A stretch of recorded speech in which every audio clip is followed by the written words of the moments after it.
Okay, well, let's talk about, obviously we're talking about these components that make it meditation, but also the playing makes it meditation too.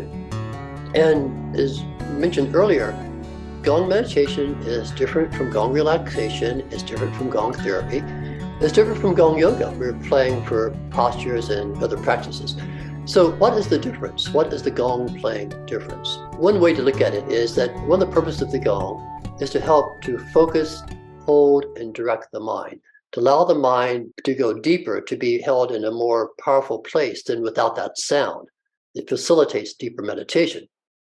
So what makes meditation successful? Meditation becomes more successful when there's ability to keep a focus, a holding, to be able to stabilize, to remain neutral and non-reactive. That's usually what we're trying to have happen in meditation. So how would you play the Gong to give people support, to keep the mind focused, held, meditative? Now that's a different objective when you're playing for therapy or even relaxation. When you're playing for relaxation, a lot of times what you're trying to do is to reset the nervous system, to turn on that parasympathetic response so they can learn to really relax. They had a hard time relaxing. And you do that a lot of times by playing what we call build-release cycles. So the Gong gets a little louder, a little softer, a little faster, a little slower. You kind of do different things to get the nervous system readjusted, to go back and forth. And so we play in that manner, and that's a different way of playing. The same way with therapy. When you're playing for Gong therapy, you're typically trying to play to release blocked energy flow, to get things moving again. So if you're depressed, you try to activate. If you're anxious, you try to sedate. So there's different objectives in playing for relaxation or therapy. So playing for meditation, how would that look then?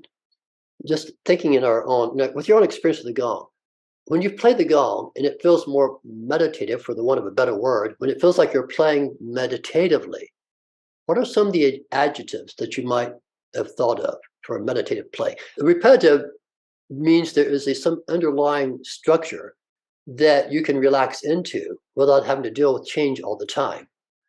So, for example, when you're playing the Gong for relaxation, you might do surprising things, like all of a sudden you take another melody out, you play really fast, and you build this energy and you move it around, and that's great.